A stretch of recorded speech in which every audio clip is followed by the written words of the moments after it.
Hello welcome back. അപ്പോൾ ഇന്നത്തെ video എന്ന് പറയുന്നത് നമ്മുടെ ചാനലിൽ ഡെയിലി ഒരു കമൻറ്റെങ്കിലും വരും ഈ ഒരു നൈറ്റിയുടെ സ്റ്റിച്ചിങ് കാണിക്കണം എന്ന് പറഞ്ഞിട്ട്. അപ്പോൾ ഈ ഒരു നൈറ്റിയുടെ യോക്ക് പ്ലീറ്റഡ് നൈറ്റിയുടെ കട്ടിങ് നമ്മൾ ഡീറ്റെയിൽ ആയിട്ട് വീഡിയോ ചെയ്തിട്ടുണ്ട്. അപ്പോൾ കട്ടിങ് ചെയ്ത ടൈമിൽ എന്തുകൊണ്ടാണ് സ്റ്റിച്ചിങ് ഞാൻ കാണിക്കാഞ്ഞതെന്ന് വെച്ച് കഴിഞ്ഞാൽ ഈ ഒരു യോക്ക് പ്ലീറ്റഡ് നൈറ്റിയുടെ തന്നെ ഒരുപാട് സ്റ്റിച്ചിങ് വീഡിയോസ് നമ്മുടെ ചാനലിൽ ഉള്ളതുകൊണ്ടാണ് കേട്ടോ ഞാനത് സ്റ്റിച്ചിങ് ഇതിൻ്റെ വീണ്ടും ചെയ്യാണ്ടിരുന്നത്. അപ്പോൾ ഏതൊരു സൈസ് ആയാലും സ്റ്റിച്ചിങ് ഒക്കെ സെയിം തന്നെയാണ്. എന്നാലും ബിഗിനേഴ്സിന് കൺഫ്യൂഷൻ വരുന്നതുകൊണ്ടാണ് ഞാൻ വീണ്ടും ഡീറ്റെയിൽ ആയിട്ട് ഇതിൻ്റെ സ്റ്റിച്ചിങ് കാണിക്കണം കേട്ടോ. അപ്പോൾ ഇതിൻ്റെ കട്ടിങ് കാണാത്തവർക്ക് ഞാൻ ഈ ഒരു വീഡിയോൻ്റെ മുകൾ ഭാഗത്തായിട്ട് ആ വീഡിയോ ടാഗ് ചെയ്ത് കൊടുത്തേക്കാം. അല്ലാന്നുണ്ടെങ്കിൽ ഞാൻ ഡിസ്ക്രിപ്ഷനിൽ ലിങ്ക് കൊടുത്തേക്കാം കേട്ടോ. അപ്പോൾ നമുക്ക് നേരെ ഇതിൻ്റെ സ്റ്റിച്ചിങ്ങിലേക്ക് കിടക്കാം. ആദ്യമേ തന്നെ നമുക്ക് ഫ്രണ്ട് നെക്ക് ചെയ്തെടുക്കാം. അപ്പോൾ ഫ്രണ്ട് നെക്ക് ചെയ്യണത് ഞാൻ ഈ ഒരു പൈപ്പിംഗ് ത്രെഡ് യൂസ് ചെയ്തിട്ടാണ് കേട്ടോ. അപ്പോൾ ഇത് നമുക്ക് ഓൺലൈനിൽ നിന്നായാലും കടയിൽ നിന്നൊക്കെ ആയാലും വാങ്ങാൻ കിട്ടുന്നതാണ്. വലിയ റേറ്റ് ഒന്നും വരുന്നില്ല കേട്ടോ, വളരെ റേറ്റ് കുറവാണ്. അപ്പോൾ ഇതിലെങ്ങനെയാണ് സ്റ്റിച്ച് ചെയ്യേണ്ടതെന്ന് നോക്കാം. അപ്പോൾ ഇത് നമ്മുടെ യോക്ക് പോർഷൻ്റെ നല്ല വശമാണ്. ഈ ഒരു നല്ല വശത്തിൻ്റെ മുകൾ ഭാഗത്തേക്കായിട്ട് ഞാൻ ഈ ഒരു ക്രോസ് പീസ് ഇതുപോലെ ചേർത്ത് വെച്ച് കൊടുക്കുകയാണ്. ഇതാകുമ്പോൾ ഇതുപോലെ വളഞ്ഞ് കിട്ടിക്കോളൂ കേട്ടോ. ഇങ്ങനെ വെച്ചതിന് ശേഷം കറക്റ്റ് ഈ ഒരു പൈപ്പിങ്ങിനോട് ചേർന്ന് നമുക്ക് സ്റ്റിച്ച് ചെയ്ത് കൊടുക്കാം. അപ്പോൾ ഇതുപോലെ റൗണ്ടിന് നമുക്ക് സ്റ്റിച്ച് ചെയ്ത് കൊടുക്കാം കേട്ടോ.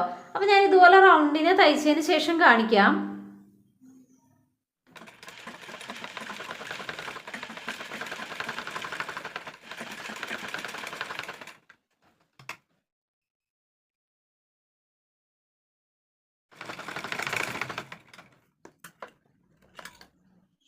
അങ്ങനെ ഈ ഒരു പൈപ്പിങ്ങിനോട് തൊട്ട് ചേർന്ന് നമ്മൾ സ്റ്റിച്ച് ചെയ്ത് പോയിട്ടുണ്ട്. ഇനി നമുക്ക് ചെറിയ ചെറിയ കട്ടിട്ട് കൊടുക്കാം കേട്ടോ. അപ്പോൾ ഇതുപോലെ ചുറ്റും ചെറിയ ചെറിയ കട്ടുകൾ ഈ ഒരു സ്റ്റിച്ചിങ് ലൈനിൽ കൊള്ളാണ്ട് ഇട്ട് കൊടുക്കാം. അപ്പോൾ കംപ്ലീറ്റ് ഇട്ട് കൊടുത്തതിന് ശേഷം ഞാൻ കാണിക്കാം കേട്ടോ. അങ്ങനെ ഈ ഒരു നെക്കിന് ചുറ്റും ഇതുപോലെ ചെറിയ ചെറിയ കട്ടിട്ട് കൊടുത്തിട്ടുണ്ട്. ഇനി നമുക്ക് ഈ ഒരു പൈപ്പിംഗ് ത്രെഡ് ബാക്കോട്ട് മറിച്ച് കൊടുക്കാം കേട്ടോ. അപ്പോൾ അത് ഇതുപോലെ പൈപ്പിംഗ് ത്രെഡ് ബാക്കോട്ട് മറിച്ച് കൊടുത്തു കഴിഞ്ഞാൽ ഫ്രണ്ട് നെക്ക് നല്ല ഫിനിഷിങ്ങിൽ കിട്ടും. ഇനി നമുക്ക് അരികത്തേക്കടി ഒന്ന് പതിച്ച് സ്റ്റിച്ച് ചെയ്ത് കൊടുക്കാം. അപ്പോൾ ഇതുപോലെ അറ്റം വരെ ചെയ്തതിന് ശേഷം നമുക്കൊന്ന് പതിച്ച് സ്റ്റിച്ച് ചെയ്ത് കൊടുക്കാം കേട്ടോ.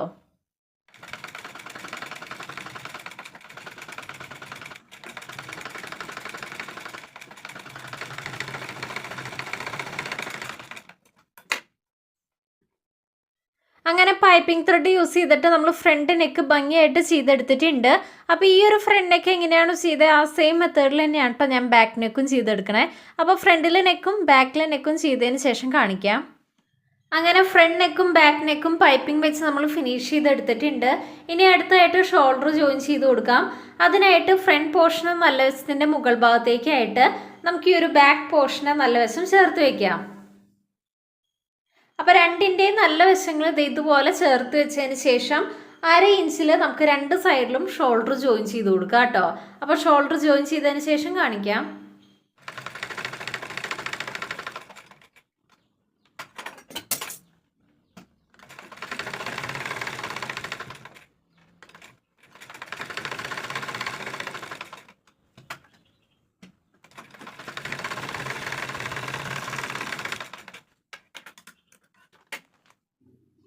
അങ്ങനെ രണ്ട് സൈഡിലും നമ്മൾ ഷോൾഡറൊക്കെ അറ്റാച്ച് ചെയ്തെടുത്തിട്ടുണ്ട്. ഇനി അടുത്തതായിട്ട് നമുക്ക് യോക്ക് പോർഷനിലേക്ക് പ്ലീറ്റ്സ് അറ്റാച്ച് ചെയ്ത് കൊടുക്കാം. അതിനായിട്ട് ഞാൻ പ്ലീറ്റ്സിനുള്ള തുണി എടുത്തു കൊടുത്തിട്ടുണ്ട്. അപ്പോൾ പ്ലീറ്റ്സ് ചെയ്തെടുക്കാനായിട്ട് ഞാൻ യോക്ക് പോർഷൻ്റെ സെൻറ്റർ കണ്ടിട്ട് ഇതുപോലെ ഒന്ന് ചോക്ക് കൊണ്ട് മാർക്ക് ചെയ്ത് കൊടുത്തു. അതുപോലെ തന്നെ പ്ലീറ്റ്സിൻ്റെ സെൻറ്റർ കണ്ടിട്ടും ഇതുപോലൊരു മാർക്ക് ചെയ്തിട്ടുണ്ട്. അപ്പോൾ ഇതാണ് യോക്ക് പോർഷൻ്റെ സെൻറ്റർ, ഇതാണ് നമ്മുടെ പ്ലീറ്റ്സിൻ്റെ സെൻറ്റർ വരുന്നത്. ഇനി നിങ്ങൾ ശ്രദ്ധിച്ചു കഴിഞ്ഞാൽ മനസ്സിലാവും ഈ ഒരു ആം ഹോളിൻ്റെ ബാക്കി ഭാഗം നമ്മൾ കട്ട് ചെയ്തിരിക്കുന്ന ഈ ഒരു പ്ലീറ്റ്സിൻ്റെ ഭാഗത്താണ്. അപ്പോൾ ഇതുപോലെ ആയിരിക്കും കേട്ടോ ആം ഹോൾ വരുന്നുണ്ടാവുക. തയ്യൽ തുമ്പ് ഇതുപോലെ പോവും. അപ്പോൾ ഈ ഒരു ആം ഹോൾ കറക്റ്റ് ഇതുപോലെ ആയിരിക്കും കേട്ടോ വരിക. അപ്പോൾ ആം ഹോളിൻ്റെ പകുതി നമ്മുടെ യോക്ക് പോർഷനിലും പകുതി പ്ലീറ്റ്സിൻ്റെ ഭാഗത്തുമാണ് വരുന്നത്. അതുപോലെ തന്നെ നമുക്കിനി ഇതിലെങ്ങനെയാണ് പ്ലീറ്റ്സ് ഇട്ട് കൊടുക്കേണ്ടതെന്ന് നോക്കാം. ഈ ഒരു യോക്ക് പോർഷനിൽ നിന്ന് ഞാനൊരു 3 ഇഞ്ച് മാർക്ക് ചെയ്ത് കൊടുക്കുകയാണ്. യോക്ക് പോർഷൻ ഇങ്ങോട്ട് ഒരു 3 ഇഞ്ച് മാർക്ക് ചെയ്തു. ഈ ഒരു 3 ഇഞ്ച് വരെ ഞാൻ സ്ട്രെയിറ്റ് ആയിട്ട് തയ്ച്ചു പോകും. അതുപോലെ തന്നെ യോക്കിൻ്റെ സെൻറ്ററും പ്ലീറ്റിൻ്റെ സെൻറ്ററും ഇതുപോലെ ഒരുമിച്ച് വെച്ചു. അപ്പോൾ നിങ്ങൾ ശ്രദ്ധിച്ചു കഴിഞ്ഞാൽ മനസ്സിലാവും ബാക്കി ഇത്രയും തുണി നമുക്ക് എക്സ്ട്രാ ആയിട്ട് കിടക്കുന്നുണ്ട്. ഈ ഒരു എക്സ്ട്രാ നിൽക്കുന്ന തുണി നമുക്കിവിടെ പ്ലീറ്റ് ആയിട്ട് ഇതുപോലെ കൈകൊണ്ട് ഇട്ട് കൊടുക്കാം കേട്ടോ.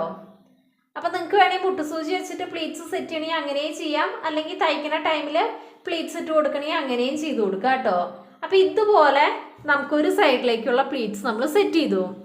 ഇവിടെ എങ്ങനെയാണോ ചെയ്തേ ആ ഒരു സെയിം മെത്തേഡിൽ തന്നെ നമുക്ക് ഈ ഒരു സൈഡും ചെയ്ത് കൊടുക്കാം കേട്ടോ. അപ്പോൾ ഇതെങ്ങനെയാണ് അറ്റാച്ച് ചെയ്യേണ്ടതെന്ന് പറഞ്ഞുതരാം. ഈ ഒരു പ്ലീറ്റ്സിൻ്റെ ഇതെടുക്കുകയാണ്. പ്ലീറ്റ്സ് എങ്ങനെയാണ് അറ്റാച്ച് ചെയ്യേണ്ടതെന്ന് നോക്കാം. അതിനായിട്ട് പ്ലീറ്റ്സിൻ്റെ സെൻറ്ററും യോക്ക് പോർഷൻ്റെ സെൻറ്ററും ഇതുപോലെ ചേർത്ത് വെക്കുക. പ്രത്യേകം ശ്രദ്ധിക്കുക, രണ്ടിൻ്റെയും നല്ല വശങ്ങൾ ചേർന്ന് വരണം. ആദ്യമേ തന്നെ ഈ ഒരു സെൻറ്ററും വെച്ചിട്ട് നമുക്ക് വേണമെങ്കിൽ ഒന്ന് മുട്ടുസൂചി വെച്ച് കൊടുക്കാം. അതുപോലെ തന്നെ ഈ ഒരു യോക്ക് പോർഷൻ എൻഡ് ചെയ്യണത് രണ്ടിൻ്റെ എൻഡിങ് നമുക്കിത് ഇതുപോലെ സ്റ്റിച്ച് ചെയ്ത് കൊടുക്കാം. ദേ ബാക്കി നിങ്ങൾക്ക് കാണാമല്ലോ, ഇത്രയും തുണി എക്സ്ട്രാ വരുന്നുണ്ട്. അതാണ് നമ്മൾ പ്ലീറ്റ്സ് ആയിട്ട് ഇട്ട് കൊടുക്കുന്നത്. അത് ഇതുപോലെ നമുക്ക് കൈ കൊണ്ട് കുഞ്ഞു കുഞ്ഞു പ്ലീറ്റ്സ് ആയിട്ട് ഇട്ട് കൊടുക്കാം കേട്ടോ. അപ്പോൾ ഇവിടെ എങ്ങനെയാണോ പ്ലീറ്റ് ഇട്ട് കൊടുക്കുന്നത് ആ ഒരു സെയിം രീതിക്ക് നമുക്ക് ഓപ്പോസിറ്റും പ്ലീറ്റ് ആയിട്ട് ഇട്ട് കൊടുക്കാം. കണ്ടില്ലേ, ഇതുപോലെ നമ്മൾ പ്ലീറ്റ് സെറ്റ് ചെയ്ത് കൊടുത്തിട്ടുണ്ട്. ഇതുപോലെ തന്നെ ഈ ഒരു സൈഡിലും ചെയ്ത് കൊടുക്കുക കേട്ടോ. അപ്പോൾ ഇനി നമുക്ക് പ്ലീറ്റ്സ് സ്റ്റിച്ച് ചെയ്തെടുക്കാം. ഇനി നമുക്ക് പ്ലീറ്റ്സ് തയ്ക്കാം. അതിനായിട്ട് രണ്ടിൻ്റെയും നല്ല വശങ്ങൾ ചേർത്ത് വെച്ചു. ഈ ഒരു 3 ഇഞ്ച് വരെ ഞാൻ ഒന്ന് സ്ട്രെയിറ്റ് ആയിട്ട് അടിച്ചു പോകുന്നുണ്ട്.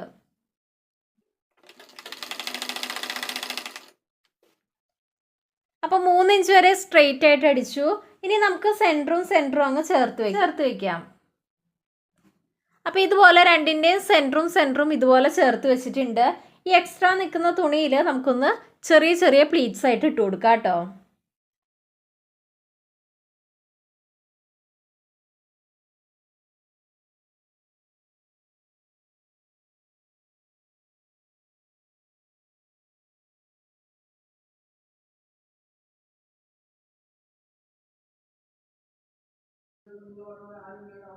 അങ്ങനെ നമ്മൾ പ്ലീറ്റ്സ് സെറ്റാക്കി എടുത്തിട്ടുണ്ട്.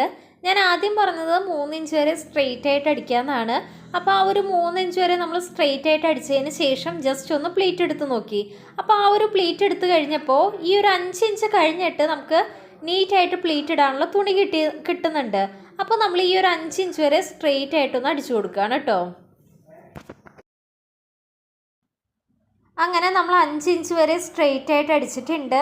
ഇനി നമുക്ക് പ്ലീറ്റ്സിൻ്റെ മുകളിൽ കൂടെ സ്റ്റിച്ച് ചെയ്ത് പോവാം കേട്ടോ.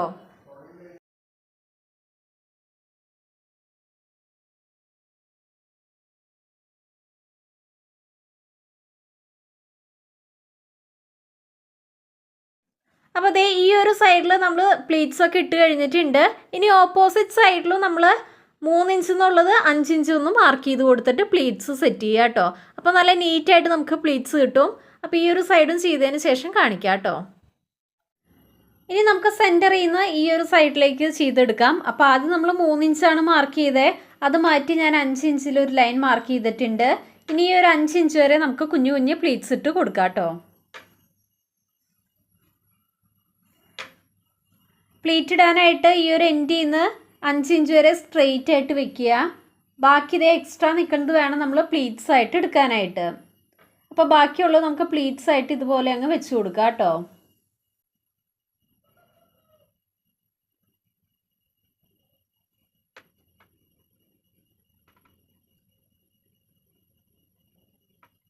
അപ്പോൾ നമ്മൾ പ്ലീറ്റ്സ് ഇതേ സെറ്റ് ചെയ്തെടുത്തിട്ടുണ്ട്. ഇനി സെൻറ്ററിൽ നിന്ന് സ്റ്റിച്ച് ചെയ്ത് പോരാ കേട്ടോ.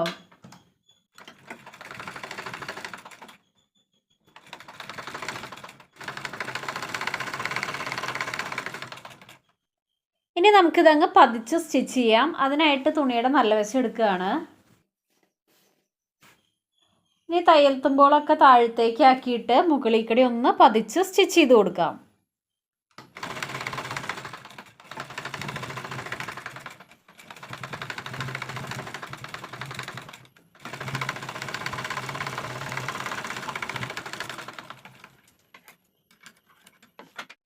അങ്ങനെ ഈ ഒരു ഫ്രണ്ട് പോർഷനിൽ പ്ലീറ്റ്സ് ഒക്കെ ഇട്ട് കൊടുത്ത് സെറ്റാക്കി എടുത്തിട്ടുണ്ട്. അപ്പോൾ ഇതുപോലെ തന്നെ ബാക്ക് പോർഷനിൽ പ്ലീറ്റ്സ് ജോയിൻ ചെയ്തതിന് ശേഷം ഞാൻ കാണിക്കാം കേട്ടോ. അപ്പോൾ ഇതേ മെത്തേഡിൽ തന്നെയാണ് ബാക്ക് പോർഷനിലും പ്ലീറ്റ്സ് അറ്റാച്ച് ചെയ്ത് കൊടുക്കുന്നത്. അങ്ങനെ ഫ്രണ്ട് പോർഷനിലും ബാക്ക് പോർഷനിലും നമ്മൾ പ്ലീറ്റ്സ് അറ്റാച്ച് ചെയ്ത് കൊടുത്തിട്ടുണ്ട്. ഇനി ഞാൻ ഈ ഒരു ഫ്രണ്ട് പോർഷനിൽ മാത്രം ഈ ഒരു യോക്ക് പോർഷൻ എൻഡ് ചെയ്യണ ഭാഗത്ത് ഇതുപോലെ ലേസ് അറ്റാച്ച് ചെയ്ത് കൊടുക്കുന്നുണ്ട്. അപ്പോൾ കറക്റ്റ് ഇതേപോലെ ലേസ് വെച്ചതിന് ശേഷം ഈ ഒരു മുകൾ ഭാഗത്തേക്കൂടെ അങ്ങ് തയ്ച്ച് പോണേ ഉള്ളൂ കേട്ടോ. അപ്പോൾ ഇനി അടുത്തായിട്ട് അതാണ് ചെയ്യാൻ പോണേ.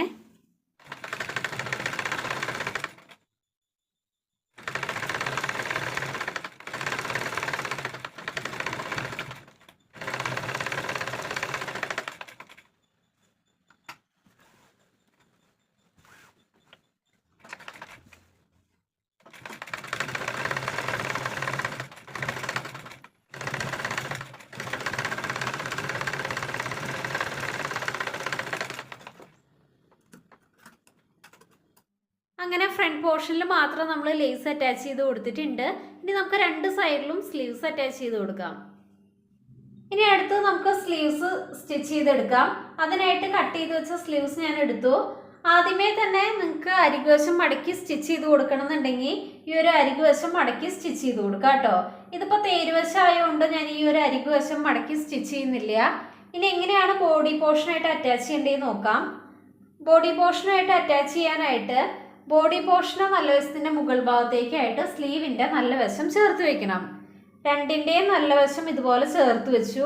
അതുപോലെ പ്രത്യേകം ശ്രദ്ധിക്കുക, ഷോൾഡർ ജോയിൻറ്റിൻ്റെ മുകൾ ഭാഗത്തേക്കായിട്ട് സ്ലീവിൻ്റെ സെൻറ്റർ കറക്റ്റ് ചേർത്ത് വെക്കണം. സെൻറ്ററും ചേർത്ത് വെച്ചതിന് ശേഷം സെൻറ്ററിൽ നിന്ന് രണ്ട് സൈഡിലേക്കും നമുക്ക് സ്റ്റിച്ച് ചെയ്ത് കൊടുക്കാം കേട്ടോ. സെൻറ്ററിൽ നിന്ന് വേണം രണ്ട് സൈഡിലേക്കും സ്റ്റിച്ച് ചെയ്യാനായിട്ട്. അപ്പോൾ ഇവിടെ സ്റ്റിച്ച് ചെയ്തതിന് ശേഷം എഗെയിൻ സെൻറ്ററിലേക്ക് പോവുക. സെൻറ്ററിൽ നിന്ന് ഈ ഒരു സൈഡ് സ്റ്റിച്ച് ചെയ്തെടുക്കുക. എഗെയിൻ തിരിച്ച് സെൻറ്ററിൽ വന്ന് അവസാനിപ്പിക്കുക. അപ്പോൾ സാധാരണ സ്ലീവ്സ് എങ്ങനെയാണോ ചെയ്യണേ ആ ഒരു മെത്തേഡിൽ തന്നെ രണ്ട് സൈഡിലും നമുക്ക് സ്ലീവ് ജോയിൻ ചെയ്തെടുക്കാം കേട്ടോ. അപ്പോൾ രണ്ട് സൈഡിലും സ്ലീവ് അറ്റാച്ച് ചെയ്തതിന് ശേഷം ഞാൻ കാണിക്കാം. അപ്പോൾ നമുക്ക് സ്ലീവ്സ് അറ്റാച്ച് ചെയ്ത് കൊടുക്കാം. അതിനായിട്ട് രണ്ടിൻ്റെയും നല്ല വശം ചേർത്ത് വെച്ചു. അതുപോലെ തന്നെ സെൻറ്ററും ചേർത്ത് വെച്ചിട്ടുണ്ട്. ഇനി സെൻറ്ററിൽ നിന്ന് രണ്ട് സൈഡിലേക്കും അങ്ങ് സ്റ്റിച്ച് ചെയ്ത് പോവാം കേട്ടോ.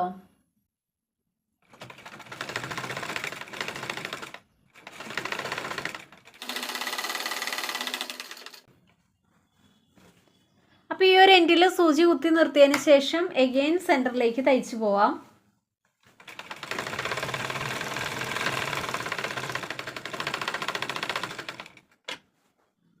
ഇപ്പോൾ നമ്മൾ സെൻറ്ററിലേക്ക് സ്റ്റിച്ച് ചെയ്ത് വന്നിട്ടുണ്ട്. ഇനി സെൻറ്ററിൽ നിന്ന് ഓപ്പോസിറ്റ് സൈഡിലേക്ക് തയ്ച്ചു പോവാം കേട്ടോ.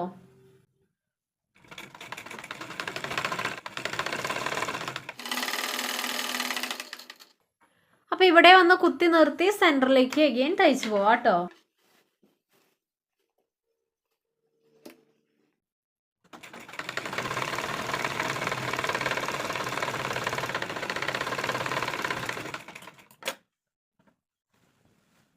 അങ്ങനെ വൺ സൈഡിൽ സ്ലീവ് നമ്മൾ സ്റ്റിച്ച് ചെയ്തെടുത്തിട്ടുണ്ട്. ഈ സെയിം മെത്തേഡിൽ തന്നെ ഓപ്പോസിറ്റ് സൈഡിലും ചെയ്ത് കൊടുക്കാം കേട്ടോ. അങ്ങനെ രണ്ട് സൈഡിലും നമ്മൾ സ്ലീവൊക്കെ അറ്റാച്ച് ചെയ്ത് കൊടുത്തു. ഇനി നമുക്ക് സൈഡ് അങ്ങ് ഷേപ്പ് ചെയ്ത് കൊടുക്കാം കേട്ടോ.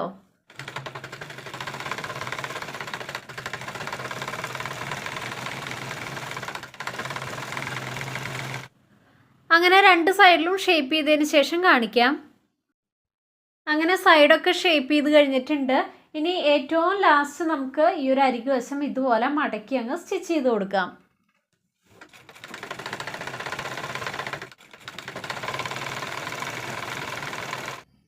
അപ്പോൾ ചുറ്റും മടക്കി അടിച്ചതിന് ശേഷം ഫൈനൽ ലുക്ക് കാണിക്കാം കേട്ടോ. അപ്പോൾ ഇതാണ് കേട്ടോ ഫൈനൽ ലുക്ക്. നിങ്ങൾക്ക് ഇഷ്ടമായെങ്കിൽ എന്തായാലും ട്രൈ ചെയ്ത് നോക്കുക. ഇതിൻ്റെ കട്ടിങ് വീഡിയോൻ്റെ ലിങ്ക് ഞാൻ താഴെ ഡിസ്ക്രിപ്ഷൻ ബോക്സിൽ കൊടുത്തേക്കാം കേട്ടോ. പിന്നെ ഞാൻ ഇതിൻ്റെ നെക്ക് ചെയ്തെടുക്കാനായിട്ട് പൈപ്പിംഗ് ലേസാണ് യൂസ് ചെയ്തിരിക്കുന്നത്. അപ്പോൾ ലേസ് യൂസ് ചെയ്യുമ്പോൾ നിങ്ങൾക്ക് ഫിനിഷിങ് കിട്ടുന്നില്ലെങ്കിൽ ക്രോസ് പീസ് വെച്ച് ചെയ്യാം കേട്ടോ. ഞാൻ ക്രോസ് പീസ് വെച്ച് ചെയ്യുന്ന ഒരുപാട് വീഡിയോസ് നമ്മുടെ ചാനലിൽ അപ്ലോഡ് ചെയ്തിട്ടുണ്ട്. അപ്പോൾ അതിൻ്റെ ലിങ്ക് വേണമെന്നുണ്ടെങ്കിലും ഞാൻ കൊടുത്തേക്കാം കേട്ടോ. നിങ്ങളത് കണ്ടു നോക്കുക. അപ്പോൾ പല മെത്തേഡിൽ നെക്ക് ചെയ്യുന്ന വീഡിയോസ് ചാനലിലുണ്ട്. അപ്പോൾ ഈ ഒരു പൈപ്പിംഗ് ലേസ് നിങ്ങൾക്ക് കിട്ടിയില്ല എന്നുണ്ടെങ്കിൽ ആ ഒരു മെത്തേഡിൽ ചെയ്യാം കേട്ടോ. അതല്ല ഇതിലിങ്ങനെ ചെയ്യുമ്പോൾ ഫിനിഷ് നിങ്ങൾക്ക് തോന്നുന്നില്ലെങ്കിൽ ആ ഒരു മെത്തേഡ് ട്രൈ ചെയ്ത് നോക്കാം. അപ്പോൾ ഇനി അടുത്ത വീഡിയോ ആയിട്ട് കാണാം. Thanks for watching.